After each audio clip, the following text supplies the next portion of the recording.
"You're nothing but a lying, cheating snake," I screamed, my voice cracking with rage as I hurled Derek's belongings across the living room. Derek flinched as his framed college diploma shattered against the wall. "Lila, please, just let me explain." "Explain what? How you've been screwing my supposed best friend behind my back?" I spat out the words like venom, my chest heaving. He ran his hands through his disheveled hair. "It wasn't like that. Clara and we just connected on a level you and I haven't had in years." My heart felt like it had been ripped out of my chest. 4 years of building a life together crumpled into this ugly moment of truth. How could the man I was supposed to marry in 6 months do this to me? Grabbing a framed photo from the mantel, I chucked it at his head. He ducked just in time as it exploded into shards of glass. "You bastard!" I heard every word when she called earlier. The sneaking around, the lies, the betrayal, it all makes sense now. Derek sank onto the couch, burying his face in his hands. "I'm so sorry, Layla. You've been so wrapped up in your career, always putting work first. Clara understands me in a way you haven't for a long time." My jaw clenched as a lump formed in my throat. So he was going to play that card, blaming me for his infidelity? "Don't you dare try to pin this on me," I warned, jabbing a finger towards him. "Your selfishness and inability to communicate like an adult caused this, not me." He lifted his head, eyes glistening with unshed tears. "I never meant to hurt you, Lila. You have to believe that." A derisive laugh burst from my lips. "You stuck your dick in my best friend and carried on a secret affair for God knows how long. How else did you expect me to feel?" I grabbed my purse and keys, suddenly unable to be in his presence a second longer. Yanking off my engagement ring, I flung it squarely at his face. He yelped in pain as it struck his cheek, leaving a thin trickle of blood. "We're done, Derek. Don't ever contact me again." Without waiting for his response, I stormed out, slamming the door behind me with such force that a ceramic vase toppled off the wall and smashed on the hardwood floors. Out in the hallway, I leaned against the wall, hugging myself tightly as anguished sobs racked my body. How could they have done this to me? The two people I trusted most in this world engaged in a twisted game of deceit and passion right under my nose. As the tears streamed down my cheeks, a cold clarity washed over me. If it was vengeance Clara and Derek wanted, I would make sure they paid dearly for their betrayal. An eye for an eye. I pulled out my phone, my fingers trembling as I typed out a search. How to catch a cheating partner. Sleep eluded me that night, the image of Clara and Derek's twisted betrayal searing my mind. My chest felt hollow, weighed down by a suffocating mix of anger, hurt, and humiliation. With phone in hand, I spent hours scouring the internet for advice on dealing with infidelity. Most sites emphasized taking the high road or seeking counseling. Screw that. Those paths led to forgiveness, and I sure as hell didn't feel like being the bigger person. In a burst of catharsis, I launched a social media campaign to air out Clara's dirty laundry to our wider friend circle. Her perfectly curated Instagram feed portraying an upstanding life stood in stark contrast to the truth I now knew. "The woman you think is such a great friend has been sleeping with my fiancé for months behind my back," I wrote, sharing a tastefully blurred photo of Clara draped over Derek on my living room couch. So much for sisters before misters, right? My phone exploded with reactions from our shocked mutual friends demanding explanations. I replied with copious screenshots of incriminating texts between Clara and Derek, putting their sordid trysts on full display. It felt unbelievably liberating to pull back the curtain on their lies. When Clara inevitably tried calling, I blocked her number with zero hesitation. Let her pathetic pleas go unanswered. Over the next few days, the fallout only intensified. Clara got suspended from her nonprofit job pending an investigation into conduct violations. I smiled with immense satisfaction, her carefully manufactured image of a model citizen shattered into a million pieces. A week after that nightmare evening, Derek showed up unannounced at my apartment, his expression haggard. "You've gone too far with this, Lila," he said, barely containing his anger. "Clara's world is imploding because of your little revenge stunt." I met his glare with steely defiance. "Play stupid games, win stupid prizes. Maybe you both should have thought about the consequences before betraying me." "You're acting completely unhinged." He grabbed my shoulders forcefully. We made a mistake, but this insane quest for payback needs to stop. Unflinching, I spat directly in his face, causing him to violently release me and recoil in shock. You're lucky all I've done is expose your lies online, you disloyal prick. I'm just getting started. I wiped my mouth defiantly. If you thought the taste of my betrayal was bad, just wait until you get a taste of my revenge. With that parting shot, I slammed the door in his stunned face, not allowing him another word. My mind raced with possibilities for dragging Clara and Derek's lives through the mud even further. I'd been cheated, lied to, and made a fool of by those closest to me. But I wasn't the meek, wounded party anymore. I was the instigator, the avenger, the awakened force they should have never crossed. My vendetta against Clara and Derek quickly became all-consuming. Each waking moment was dedicated to finding new ways to make their lives miserable, a twisted game that I began to relish with perverse delight. At work, I stumbled across an unexpected ally of sorts. Evan Rhodes, a new marketing hire fresh out of college, innocently asked about my super-intense resting face one afternoon as we worked side by side on a client pitch. Not really any of your business, I snapped, harsher than intended. To his credit, Evan didn't flinch. Hey, we're all human. Whatever's eating at you, it might help to talk it out, he said with an easygoing shrug. Bottling stuff up never does anyone any good. I eyed him warily, searching for any patronizing undertones. But Evan just smiled, that warm, disarming smile of his. In a moment of uncharacteristic openness, I found myself unloading the sordid tale of Clara and Derek's deception. As betrayed tears streamed down my cheeks, Evan reached over and gave my forearm a supportive squeeze. What they did is unforgivable, he said, mouth set in a hard line. You've got every right to be royally pissed. At his words, a dam burst open inside me. Convulsive sobs racked my body as the raw, debilitating pain of the last few weeks came pouring out. Evan just sat there, holding that compassionate space for me to emote. When the tide of sadness finally ebbed, I sniffed hard and wiped my mascara-stained cheeks. Crying about it won't fix anything, though. Those two snakes need to pay. To my surprise, Evan simply nodded in solemn agreement. Don't let people walk all over you, Lila. They betrayed your trust in both the most unforgivable way. You'd be a doormat not to fight back. His validation ignited a fresh wave of vengeful determination. Here was a virtual stranger giving me the green light for retaliation, no lectures about forgiveness or moving on. Over the following days, Evan and I began spending more time together over coffee breaks and late nights at the office. He seemed endlessly fascinated by my scheming, offering creative ideas for getting under Clara and Derek's skin. You should start a burner account and slide into Derek's DMs as some hot model, he suggested one evening as we split a greasy pizza. String him along for a few weeks, then send his boss screenshots of the thirsty messages. My face broke into a devilish grin. You're an evil genius, Evan Rhodes. Let's see how Derek likes being the cheated on one for once. He grinned back at me. Just doing my part to serve up some long overdue karma. With Evan now my co-conspirator, tormenting Clara and Derek quickly escalated from mere social media posturing to much more devious antics. Obscene photos of Derek were mailed to his elderly parents. We created a fake Tinder profile in Clara's name to bait naive men into embarrassing encounters. With each new con, each rattled response from my victims, I felt more vindicated, more powerful. Finally, they were the ones being stripped of dignity and forced to grovel. And Evan was there through it all, that familiar gleam of excitement in his eyes as we traded stories of the latest fiery blowback from Clara and Derek. My unlikely accomplice and I were quickly becoming addicted to extracting vengeance by any means necessary. With Evan by my side fueling my vindictive fire, my campaign against Clara and Derek kicked into high gear. No longer content with social media humiliation, I knew I needed to up the ante. Leaning on my marketing expertise, I launched a silent assault on Clara's professional life. Crafting an anonymous burner email account, I fired off a message to her nonprofit employer's board, detailing salacious rumors of her unethical conduct.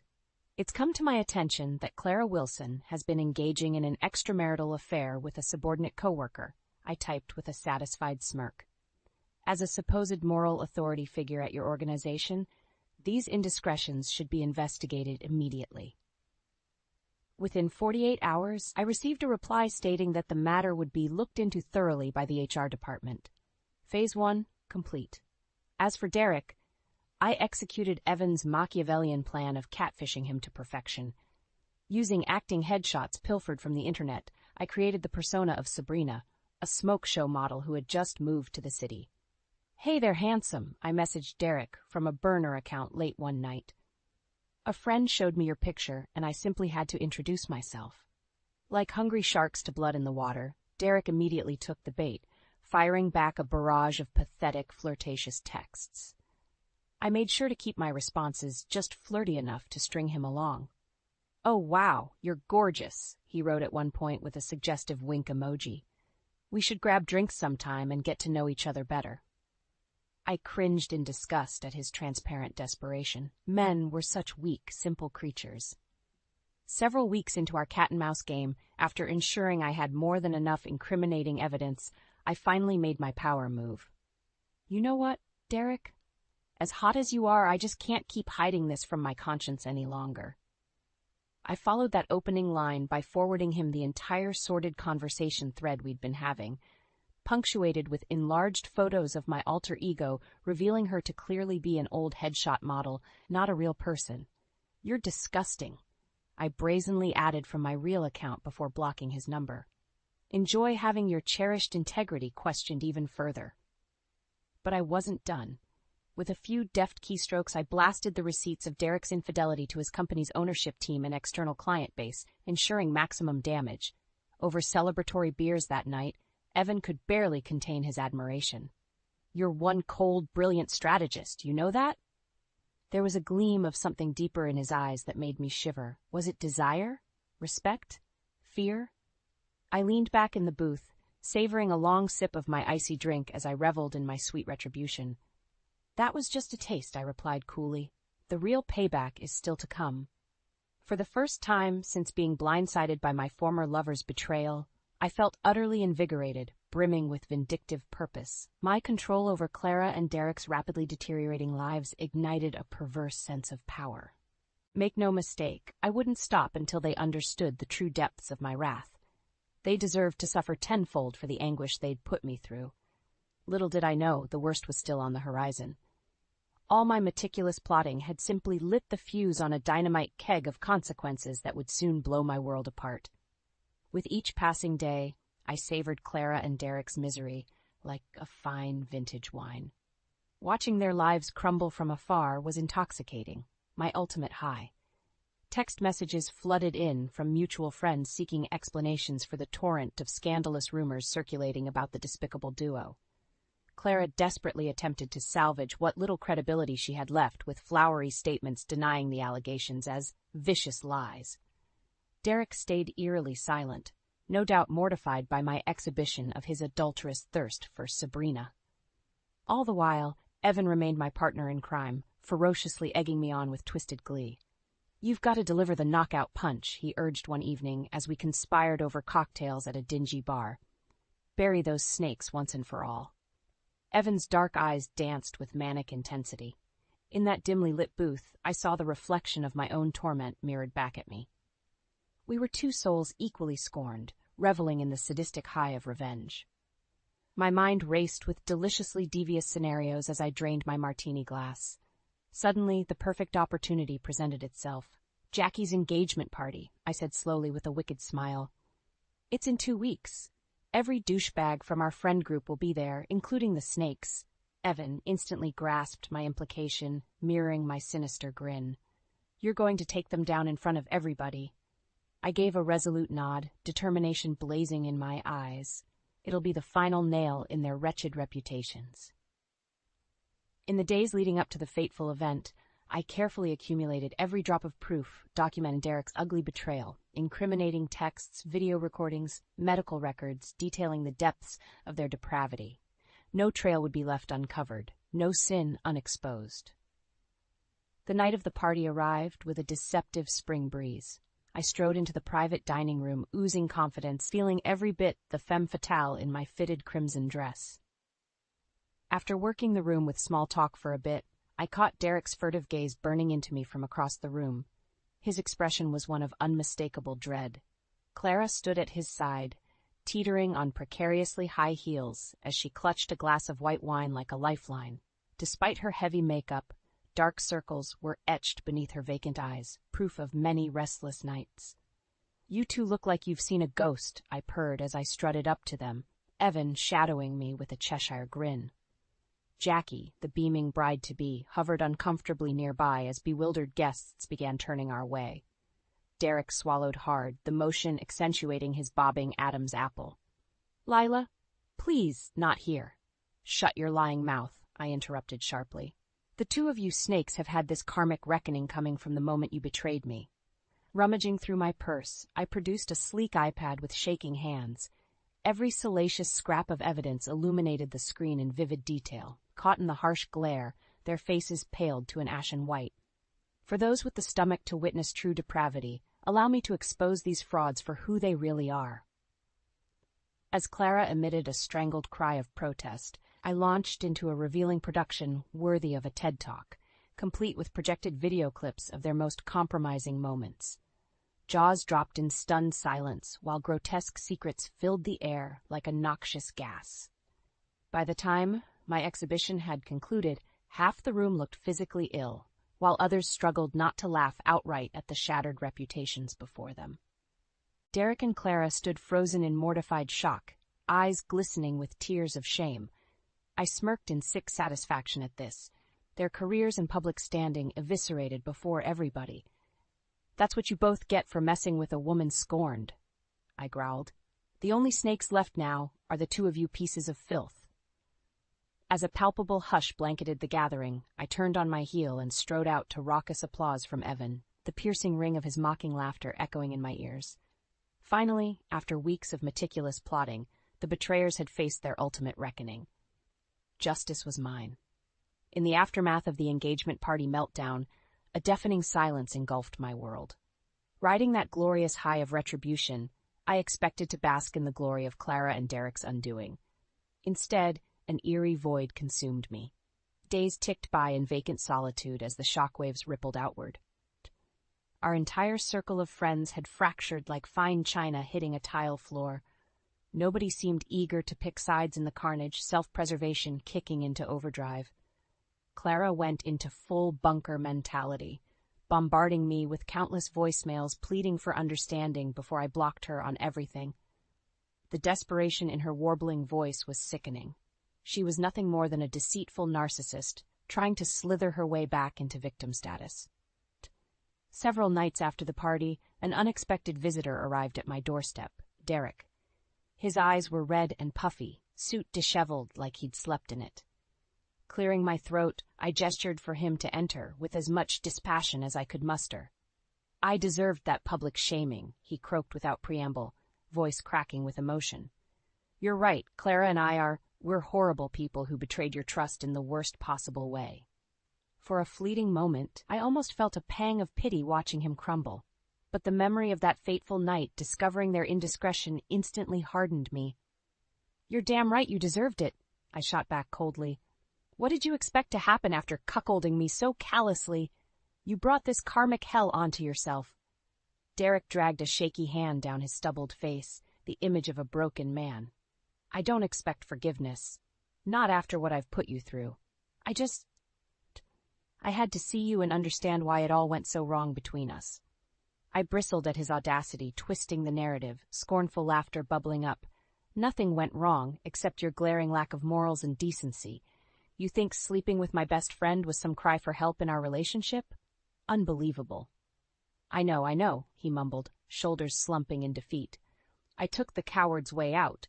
Clara I don't know. She showed me attention I falsely convinced myself I was missing from you." With that, something inside me finally snapped. "You can drop the self-loathing pity act now," I snarled, taking purposeful steps toward him. "We both know the real truth. You let your little man parts do the thinking instead of your brain." Derek recoiled as I jabbed a finger into his chest, jaw clenched tightly. "You're pathetic, just another selfish horndog who didn't have the maturity to embrace commitment.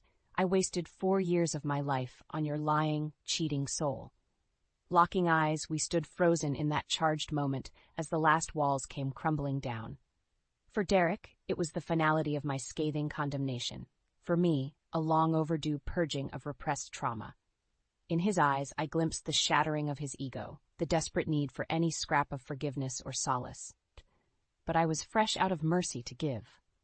"Get out," I uttered with quiet menace, backing away with revulsion etched on my face. "And this time, stay out of my life for good." Derek opened his mouth to protest, but clearly thought better of it. With one last mournful glance my way, he turned and trudged out, leaving me alone with the echoes of our ruined future. I sank onto the couch, finally allowing the dam of emotion to break. Tears streamed down my cheeks as I shook with convulsive sobs, mourning the loss of the life I'd been so cruelly robbed of. But with that shattering catharsis came another powerful realization. My ultimate revenge against Derek and Clara still wasn't complete. Not until their professional lives were vaporized beyond repair. With renewed purpose, I grabbed my laptop and began meticulously documenting every sordid detail of their sickening dalliance. Their transgressions would be immortalized for the world to discover, a permanent stain on their reputations that could never be expunged. Their misery had only just begun. In the weeks following Derek's desperate visit, the shockwaves of my vengeful rampage began settling like a thick cloud of fallout across the city. Boundaries were irrevocably obliterated, loyalties shattered beyond repair. Clara weathered the initial storm, somehow managing to cling to her nonprofit job despite a tidal wave of damning evidence exposing her tawdry indiscretions. Her stint on administrative leave was merely a slap on the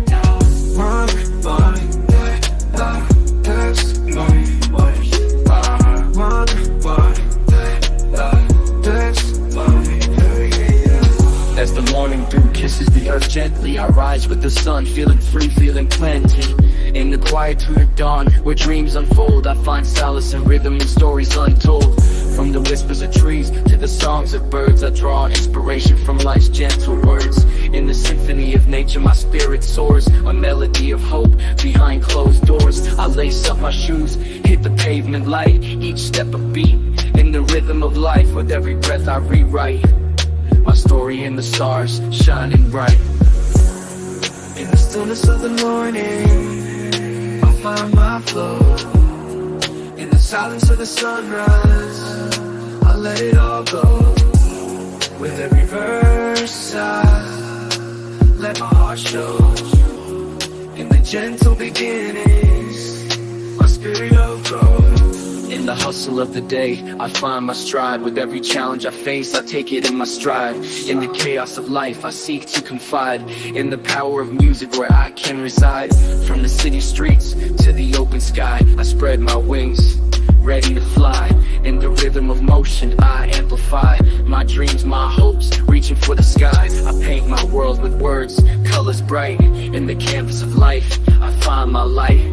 With every rhyme, I ignite a fire within, burning bright. In the stillness of the morning, I find my flow. In the silence of the sunrise, I let it all go.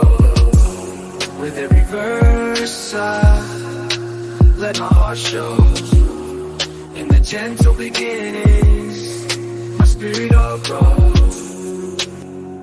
So here I stand, in the twilight's embrace, a storyteller in this vast space. With every word I speak, I trace my journey, my truth, leaving a trace.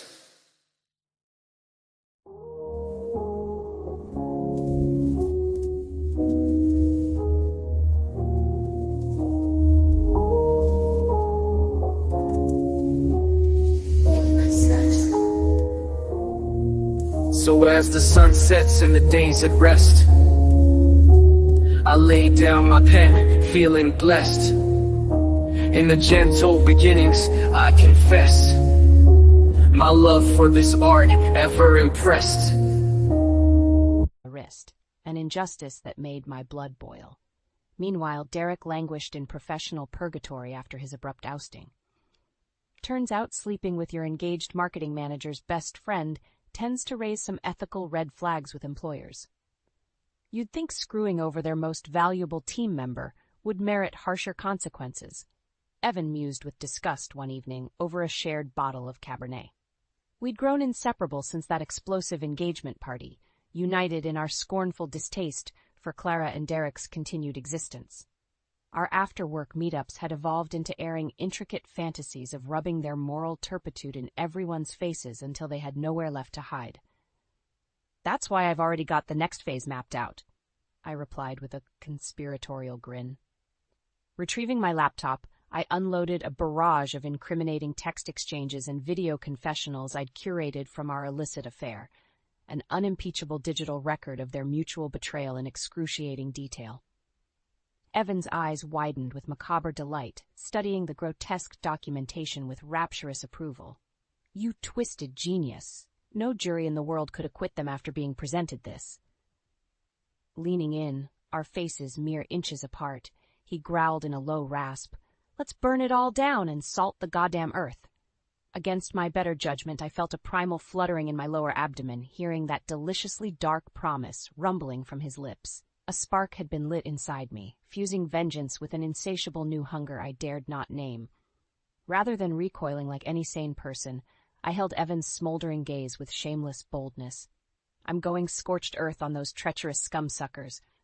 Nobody's soul will be left intact." Our mouths moved in frantic unison, hungrily colliding as all boundaries dissolved into unleashed desire. I tugged Evan on top of me, our impassioned grinding intensifying with each fevered exchange. In that heated blur of entwined bodies and questing hands, I finally allowed myself to surrender, boldly embracing the exhilarating power of revenge. Sprawled beneath Evan afterward, I traced the contours of his chiseled jawline with delicate fingers as he nuzzled into my neck. "We should celebrate once their atrocities are on full display for the world," he purred against my slicked skin. "Maybe over champagne at the Met Opera? I'll wear my tuxedo just for you." Smiling wickedly, I tightened my grip on Evan's muscular frame as visions of high society ruin danced in my head. Sounds like the perfect stage for their undoing. We'll be the Bonnie and Clyde of karmic retribution, drinking in their tears of devastation. And just like that, my path was clear. Clara and Derek deserved no peace, no redemption for their vile transgressions. Like baying hounds on the scent, Evan and I would pursue them to the ends of the earth if needed, tearing away every last vestige of their humanity until only scorched earth remained.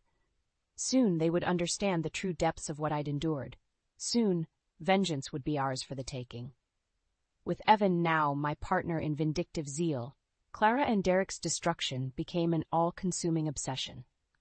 We stabbed and slashed at their shattered reputations with relentless fervor, dismantling every shred of dignity until they were but hollow shells of who they once were.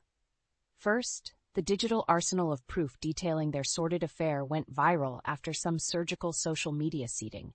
Explicit text exchanges, hotel receipts confirming their depraved liaisons, even pictures. Nothing was left to the imagination. Within days, the seismic fallout detonated across their professional circles like a thermonuclear warhead. Emails and formal letters of reprimand flooded in from clients, industry peers, and anyone else with a shred of ethical principle. Workplaces were forced to sever ties, else risk being branded as co-conspirators shielding such grotesque moral turpitude. They're finally being held accountable. Evan grinned wickedly as a steady stream of news alerts pinged our phones. I mirrored his sadistic smile, taking a long sip of celebratory champagne.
depths of their depravity are on full display for all to bear witness.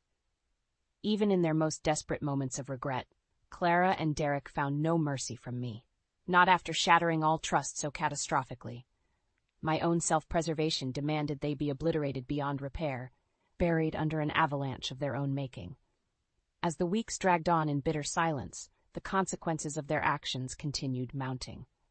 Clara's resignation from the nonprofit sector amid vociferous protests of her unbecoming conduct. Derek's former marketing agency preemptively terminating his contract with no possibility of rehire. Their reputations, professionally and personally, became radioactive in the eyes of everyone who mattered. Nobody wished to be caught carrying water for such debased societal pariahs. The righteous anger of a woman scorned proved unstoppable. Only when they had been leveled to the same humiliating lows I had endured would I finally allow myself to feel some semblance of closure from this harrowing odyssey. That long overdue moment of catharsis arrived the night Evan and I attended the gala season opening at the Metropolitan Opera. Resplendent in a shimmering emerald gown, I clutched his arm tightly as we navigated the red carpet flashes and descended the grand staircase. At one point, I caught sight of Clara standing off to the side with some former circle acquaintances, now looking as hollow and ashen as the marble statues looming above her. Our eyes locked for the briefest moment, hers awash in pleading regret. But I simply tossed my head back and laughed raucously in her disgraced face before allowing Evan to whisk me away. Over a sumptuous dinner of caviar and champagne in the opera house's private balcony seating, I surveyed the opulent surroundings with profound contentment. Evan beamed at me from across the table, his eyes gleaming with adoration. "You did it, Lila," he murmured reverently. "You survived their betrayal and emerged victorious. They'll never recover from the ashes you left them in." Reaching across the crisp linen, I enfolded his hand in mine and smiled radiantly. "No, Evan. We did this together. You gave me the courage and strength to fight back ruthlessly." Caressing his chiseled jawline, I drank in every inch of his rapt features. "You helped me embrace the truth that the only way to defeat monsters is to be an even bigger monster." Leaning in until our lips were barely grazing, I breathed, "And now, we get to decide what comes next for us." As thunderous applause echoed through the opera hall, signaling the grand performance's start, Evan pulled me into a fiery, all-consuming kiss. In that searing moment, I knew we had both been irreversibly transformed, tempered in the fires of vengeance like blades emerging from the forge. When our lips finally parted, my eyes glinted with the harsh determination of a new dawn rising. "They'll spend their lives drowning in shame and regret," I hissed against Evan's mouth. "But for us, this is just the beginning."